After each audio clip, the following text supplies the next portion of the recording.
Last planet, but it's a dwarf planet, Pluto. Okay, so Pluto, we all grew up, I mean, not all of us, I'm old, so some of us grew up with Pluto being a planet. They did demote it to a dwarf planet, is what it is. All right, so Pluto has a very rocky core. It has an ocean of water covered by a frozen ice layer. So I'm not sure if you knew that Pluto has an actual ocean on it, but it does, but is covered also by a frozen layer of ice. So is ice ridge terrain, that's all the white stuff I would imagine that you are seeing here, has a heart-shaped region called the heart of Pluto. I think that's here, hard to see right now, but it is made from carbon monoxide ice. So here's the interesting part, I think, about Pluto.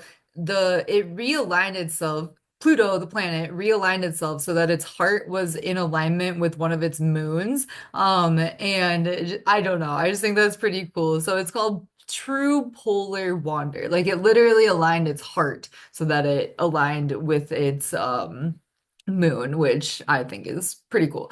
Anyway, so it has five different moons, 248 Earth years to orbit the sun, and it's made up of 70% rock and 30% ice slash water, or a combination of those two. So we already talked about the orbital path of Pluto a bit and how it deviates in from the sun's ecliptic path quite a bit. So we'll see the Pluto is the purple one here. So all of the other planets generally follow the sun's ecliptic path, whereas Pluto is kind of just like doing its own thing. So that we can kind of consider that when we think about the astrological interpretations as well. All right, so Pluto astrologically then. Pluto, we usually see Pluto as like a very powerful planet, but just because something is powerful doesn't mean it's like good necessarily. Power can be used in a lot of different ways, right? It can be used to heal, it can be used to harm, it can be used to destroy, it can be used to create, but generally speaking, the power that we are getting from this Plutonian energy is the power to transform self, others, and the collective as a whole. So, on the tropical timeline, they're talking about how Pluto is going into Aquarius. It is not. Pluto is just moving into Capricorn, actually, for the next many, many years. So, people are like, yeah, Pluto and Aquarius, blah, blah, blah. It's like, girl, like, none of these things that you think society would look how it did right now, like, for the past many, many years, Pluto has been going through Sagittarius, and that's why we've been questioning our belief systems, and that's why we've been seeing, like all of these court cases with different religious organizations and child trafficking and pedophilia and stuff like that because Pluto was going through Sagittarius, whereas Pluto through Capricorn is more so like actual societal structures, government breakdown, stuff like that, like death and destruction on a mass scale, but because of the harmful systems that are in place right now. So people don't understand, but that's fine because they're about to.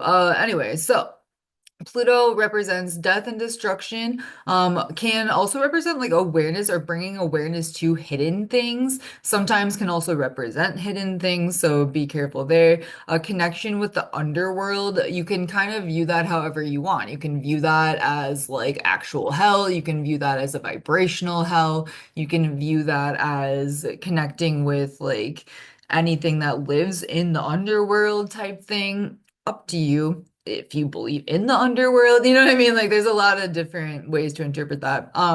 Seeing the naked truth or seeing things for what they are, or like kind of like being able to see things without that like sugar-coated, very raw energy, and then confronting fears, but can also represent fear. So it's really hard to really like get a accurate read on Pluto energy because it for some reason it's feeling like very contradictory. Anyway, I guess I have not channeled Pluto energy that much, but now that I am, it's feeling very like, oh, the extremes. That makes sense. So it's really far out as an extreme, and then it's like orbital path is an extreme. So it can be like extreme fear or like confronting fear, like the extremes on both ends of things. That makes more sense. Or like completely lying or completely showing the truth. Okay, so that's more so along the lines of how I want you to look at that, because that's what it is. All right. So Pluto rules Scorpio. This is the glyph in natal charts. If you see that, that will represent Plutonian energy, and that is all I have for you. So hopefully you enjoyed this course. Please let me know if you have thoughts, questions, or concerns in any of the comments on any of the YouTube videos, and I will 100% answer them with either in the comments or with another video. So, cool, cool, cool. I will see you guys when I see you. Thank you so much. Love you. Bye.